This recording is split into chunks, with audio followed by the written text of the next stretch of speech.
हरिः ॐ ॐ गणानां त्वा गणपतिगुं हवामहे कविं कवीनामुपमस्रवस्तमं ज्येष्ठराजं ब्रह्मणां ब्रह्मणस्पत आनशृण्वन्नोतिभिः सीदसाधनम् ॐ श्रीमहागणाधिपतये नमः।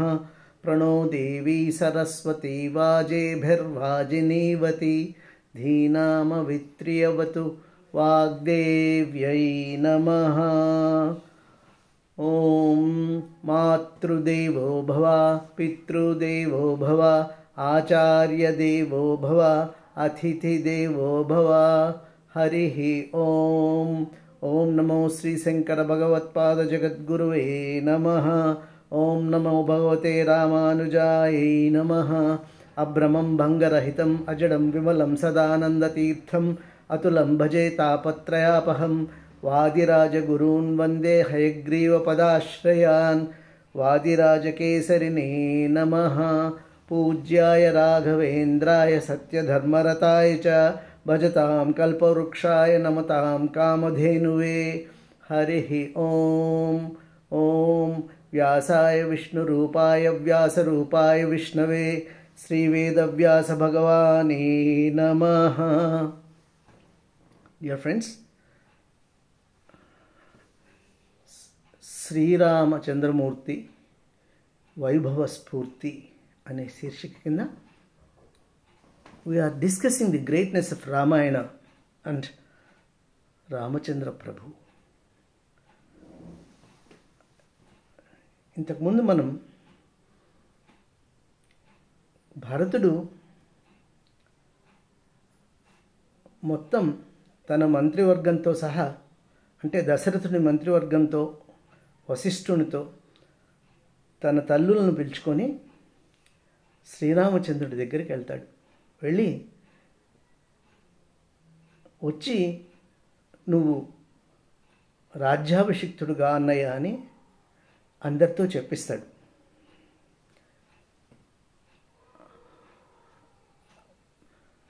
అందరూ కన్విన్స్ చేసే ప్రయత్నం చేస్తారు శ్రీరామచంద్రమూర్తిని. నువ్వు వచ్చి రాజ్యాభిషిక్తుడు కావచ్చు, దానిలో ఏమీ ధర్మోల్లంఘన లేదు అని. ఆ సందర్భంలోనే జాబాలి అనే మంత్రి శ్రీరామచంద్రమూర్తికి చార్వాక సిద్ధాంతం గురించి కూడా చెప్తాడు.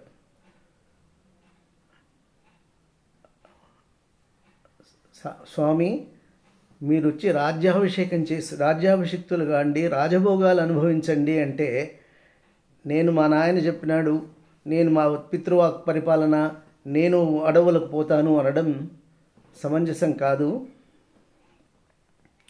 రాజు నిర్ణయం తీసుకుంటే అది శాసనమవుతుంది.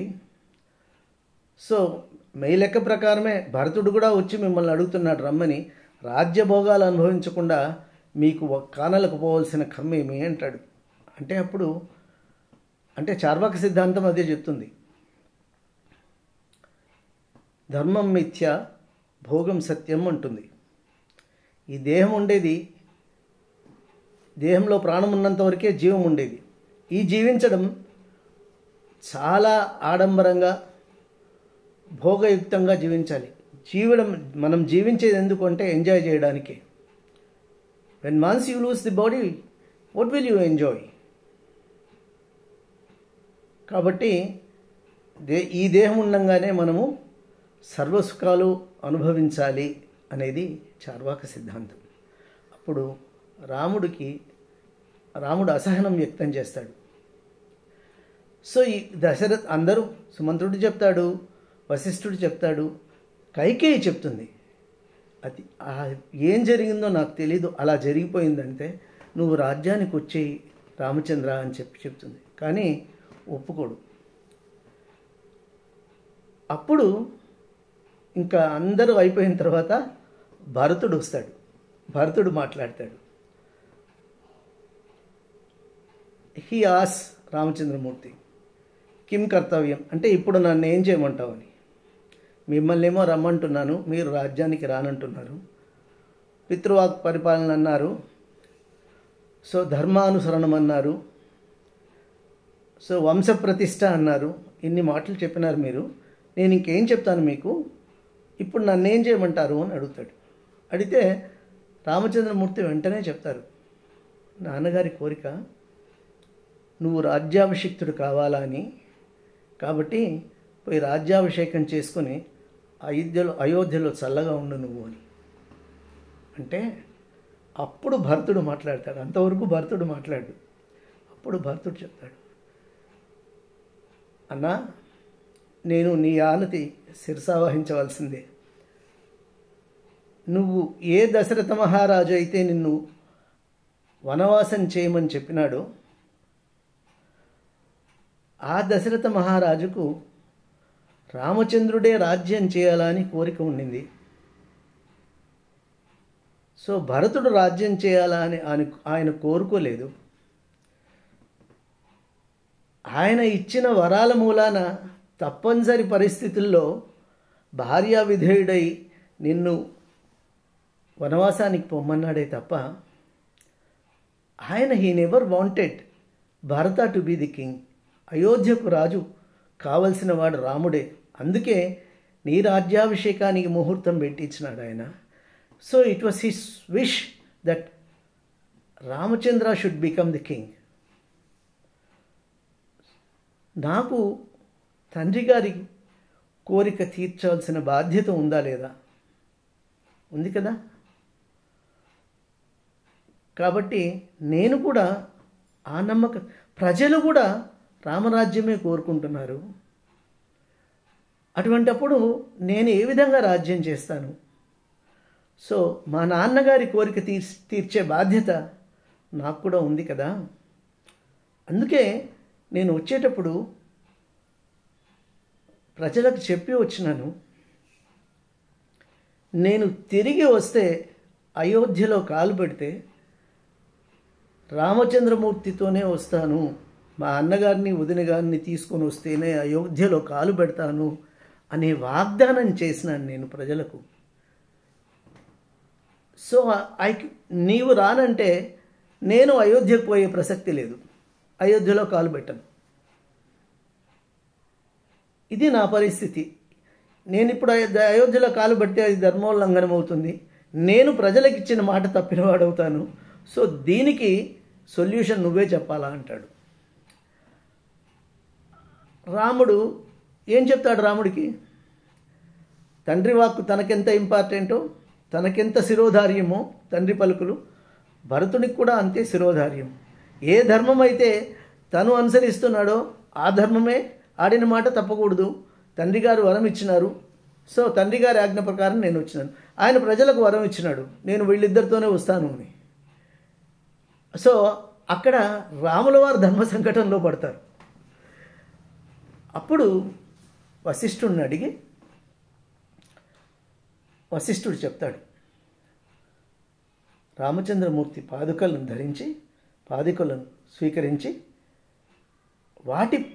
వాటిని అధిష్ఠించి సింహాసనం మీద రామచంద్రుల వారి ప్రతినిధిగా నువ్వు రాజ్యం చేయవచ్చు అని భరతుడికి చెప్తాడు. రామచంద్రమూర్తికి కూడా అదే చెప్తాడు. అప్పుడు ఇద్దరు ఒప్పుకుంటారు. This is why Ramayana is a story of relationships. సత్యవాక్ పరిపాలన ఒకటి. అంటే ఇష్టమున్నా లేకపోయినా దశరథ మహారాజు వరాలు ఇచ్చినాడు కైకేయికి. సో ఆ వరం ఆమె అప్పుడు కోరుకోలేదు. దేవాసుర యుద్ధంలో దశరథుడు దేవతల పక్షాన యుద్ధం చేస్తూ ఉంటాడు. యుద్ధం చేస్తున్నప్పుడు ఆయన సారథిని సంహరిస్తారు ప్రతిద్వందులు. అప్పుడు రథంలో ఉన్న కైకేయి ఆ పగ్గాలను ఒడుపుగా స్వీకరించి ఆ రథానికి రెండు వైపులా ఇరుసుపోతుంది. అయినప్పటికీ ఆ చక్రాలు రథం నుంచి విడిపడకుండా చాకచక్యంగా రథాన్ని నడిపి ఆయన జయానికి సహకరిస్తుంది. ఆ యుద్ధం జయిస్తాడు. ఆ సంతోషంలో ఆయన కైకేయి సమర్థతకు సమయస్ఫూర్తికి మెచ్చి 2 వరాలు ఇస్తాను కోరుకోమంటాడు.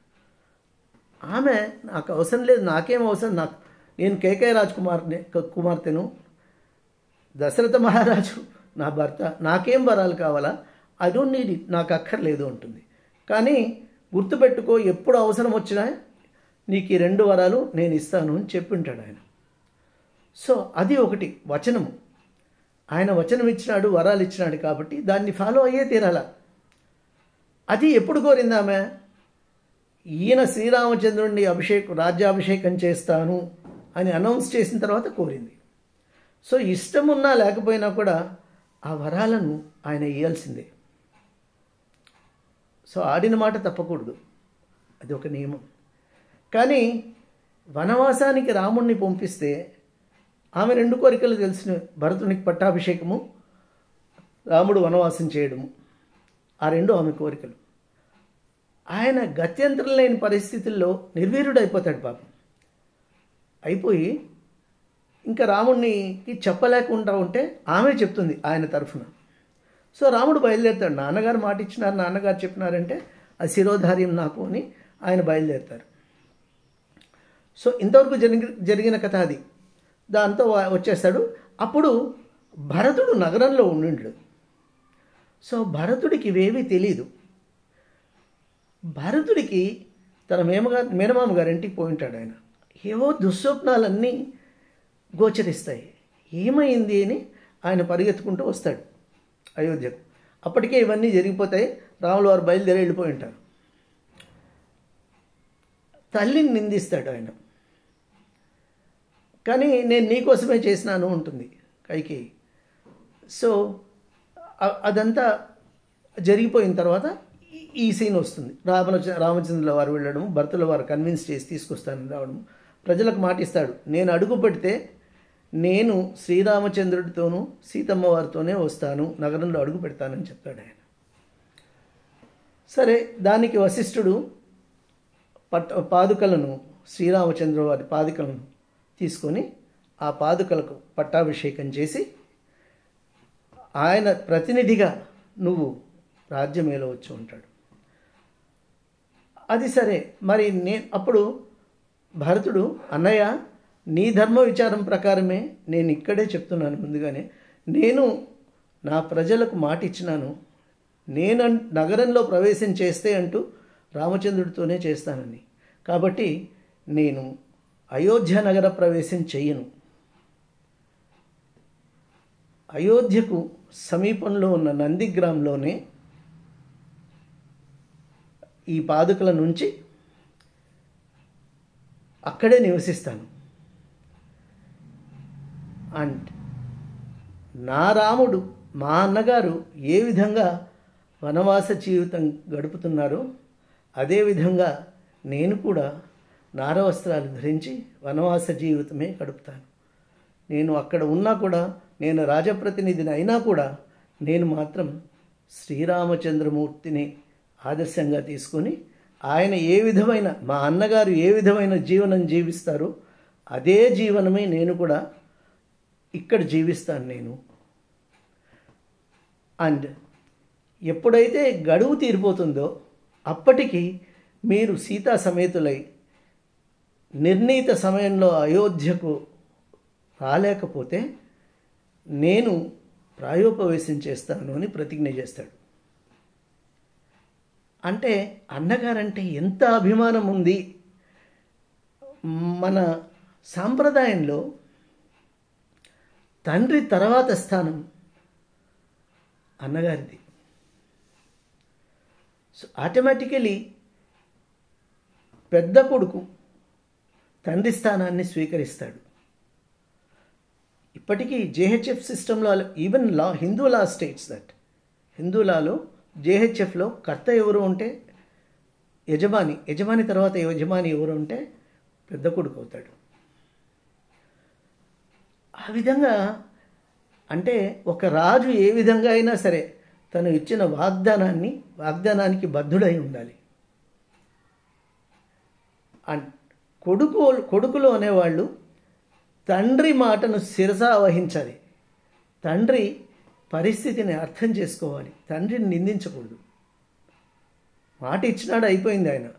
సో ఆయన మాట ప్రకారమే నేను కానాలకు పోతానంటాడు రాముడు. తర్వాత సీతకు చెప్తాడు, నువ్వు మిథిలా నగరానికి వెళ్ళు, లేకపోతే ఇక్కడే ఉండు అని. ఒప్పుకోదు సీత.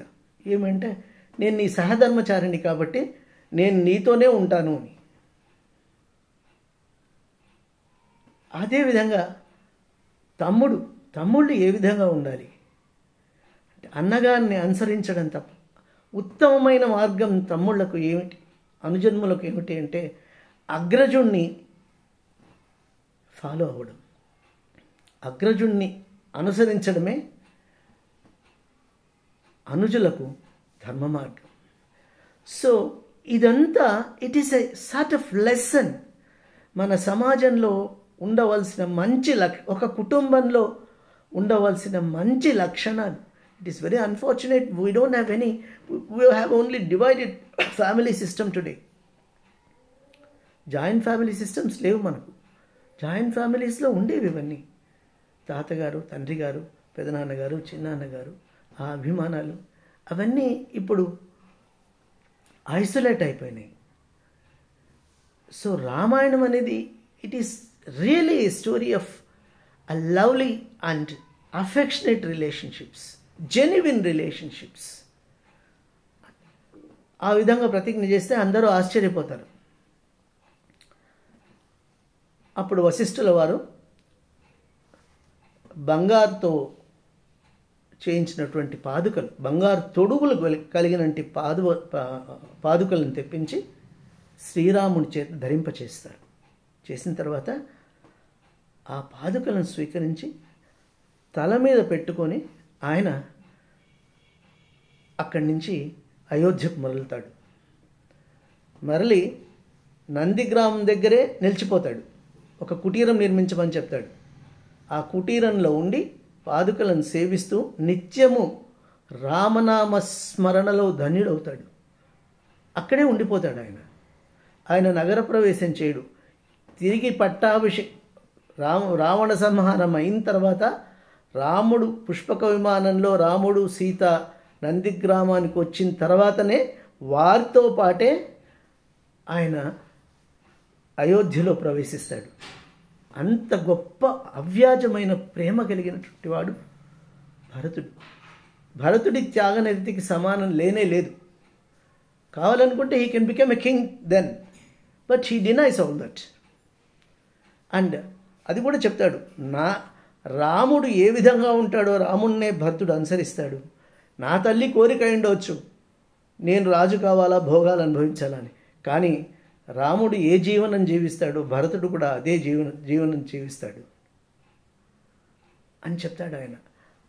ఆ రెండు క్యారెక్టర్స్ రామాయణంలో గొప్పగా ఉండేవి అంటే ఒకటి భరతుడు, ఇంకొకటి గుహుడు.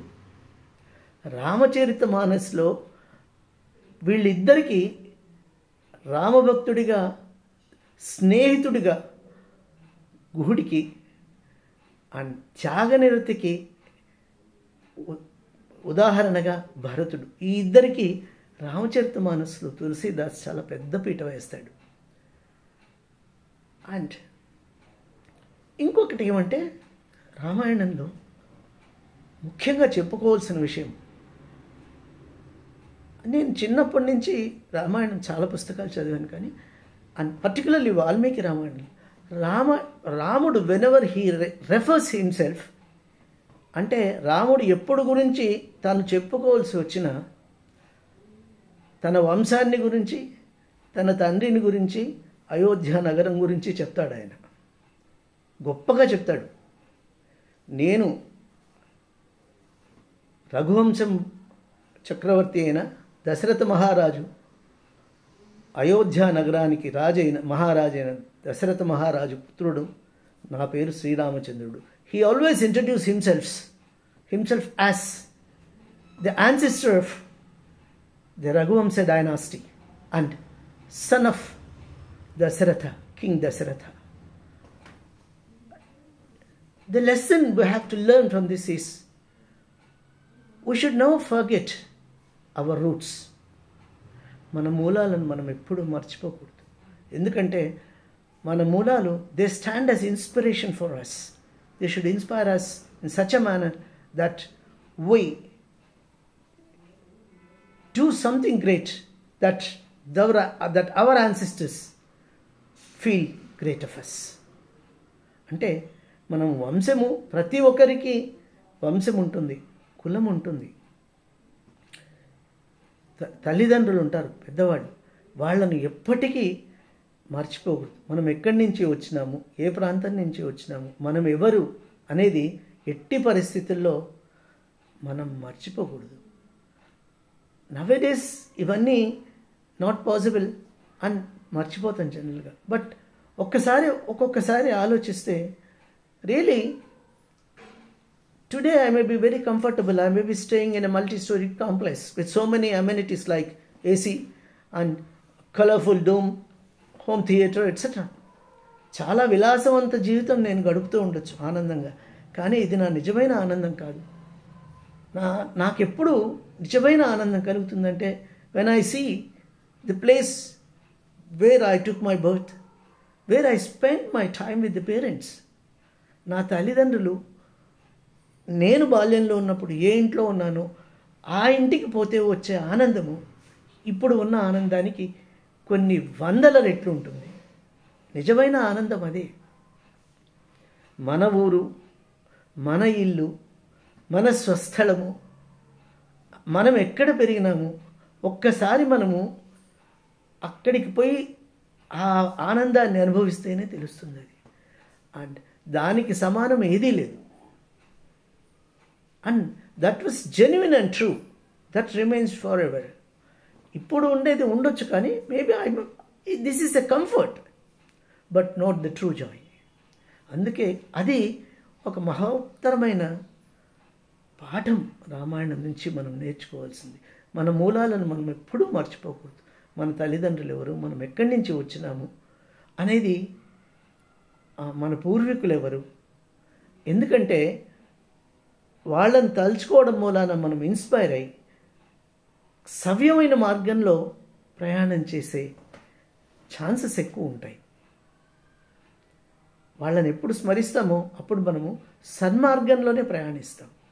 This is the reason why always Rama quotes his ancestors, his progeny, his father. ఎక్కడన్నా చెప్పని నేను దశరథ మహారాజు పుత్రుండను అంటాడు ఆయన, రామచంద్రమూర్తి. ఆయన పేరు చెప్పే ముందు అది చెప్తాడు. ఎన్నిసార్లు వస్తుందంటే ప్రతిసారి అదే మాట చెప్తాడు. ఇది ఒక లెసన్ మనకు. Many of the people, this is to be quoted essentially whenever Ramayana is spoken of. రామాయణంలోని గొప్పతనం అది. శ్రీరామచంద్రమూర్తి వైభవం అంతా దీనిలోనే ఉంది. ఒక నరుడు అంటే ఒక మనిషి ఏ విధంగా జీవించాలి, ఒక కుటుంబం ఏ విధంగా ఉండాలి, కర్తవ్య పాలన ఏ విధంగా ఉంటుంది అనే దానికి చక్కని ఉదాహరణ రామాయణం. అందుకే వాల్మీకి రామాయణాన్ని ఆది కావ్యం అంటాం మనం. It teaches us the values of the persons, value of the society, value of the relationships, value of the words. ఆ విధంగా రామాయణం మన మహోన్నత గ్రంథం. అండ్ ఇంకొక విషయం, ఒక్కసారి దీనికి ముందే ఆయన గంగ దాటి ఈ పక్క రాకముందే గుహుడు నిషాదరాజు, ఆటవికులు వాళ్ళు అండ్ ఆయన ఆతిథ్యం స్వీకరిస్తాడు గంగా నది దాటకముందు. అక్కడ గుహుడు చాలా కలత చెందుతాడు. హంసతూలికా తల్పం మీద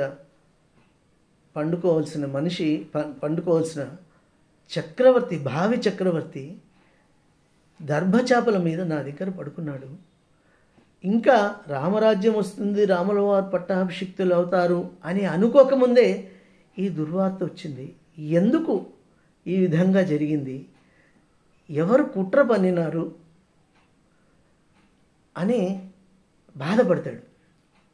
అప్పుడు రామచంద్రుల వారు ఆయన ఓదారుస్తారు.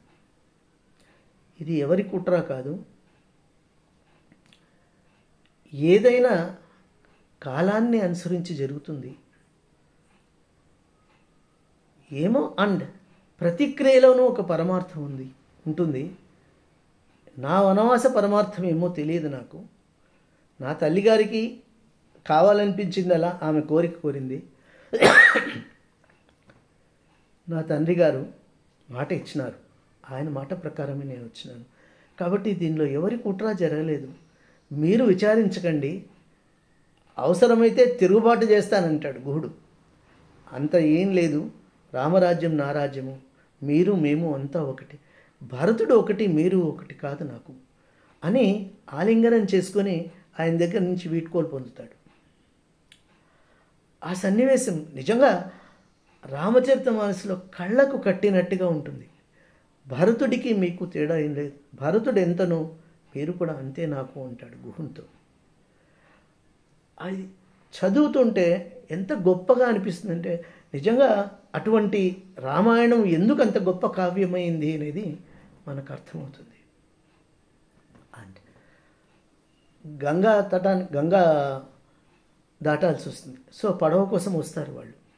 పడవలో ఎక్కించిన తర్వాత ఆయన పడవ నడుపుతూ, కేవట్ అంటారు హిందీలో, అంటే పడవ నడిపే అటువంటి వాడు, ఆయన తీసుకెళ్ళి గంగకు అవతల ఒడ్డున రాముణ్ణి లక్ష్మణుణ్ణి సీతను దించుతాడు. దించిన తర్వాత రాముడు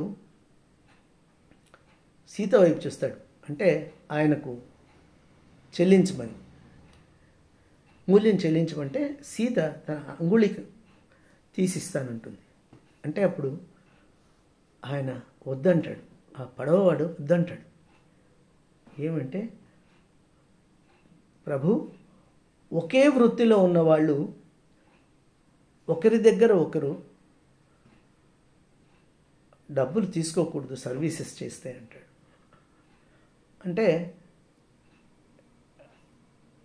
నువ్వు నేను ఒక వృత్తి చేసేవాళ్ళు ఎలా అవుతాము అంటాడు రాముడు. అంటే నవ్వి ఆయన చెప్తాడు, నేను గంగలో ఆ ఒడ్డు నుంచి ఈ ఒడ్డుకు తీసుకొని వచ్చి మిమ్మల్ని చేర్చినాను. మీరు ఈ యావత్ ప్రపంచాన్ని కష్టాల కడల నుంచి దాటించి అవతలి ఒడ్డుకు చేర్చే నావికులు మీరు, అంత గొప్పవారు మీరు. కాబట్టి నేను చిన్నవాడిని కాబట్టి చిన్న పడవలో వచ్చినాను. మొత్తం ఈ ప్రపంచాన్నంతా నడిపించే నావికులు మీరు. కాబట్టి నన్ను నా కష్టాల కడల నుంచి తీర్చి అవతల ఒడ్డుకు చేర్చి మోక్షం కలిగేటట్టుగా ప్రసాదించేటటువంటి శక్తి కలిగిన వాళ్ళు మీరు. కాబట్టి నేను మీ దగ్గర ధనం స్వీకరించను అని మోకరిల్లుతాడు. అది ఎంత చక్కగా ఉంటుందంటే ఇవన్నీ. And nowadays reading is almost disappearing. We don't read the books. Of course, we see, but the experience which we get when we read a good book, a good episode, a good depiction of characters, it remains for a long time. You enjoy more. ఈ సన్నివేశం చాలా చక్కగా ఉంటుంది. ఆ తర్వాత ఆయన వనవాసానికి వచ్చినప్పుడు ఈ భరతాదుల వారు ఆయన అప్రోచ్ చేయడము, పాదుకలను స్వీకరించడము అది జరుగుతుంది.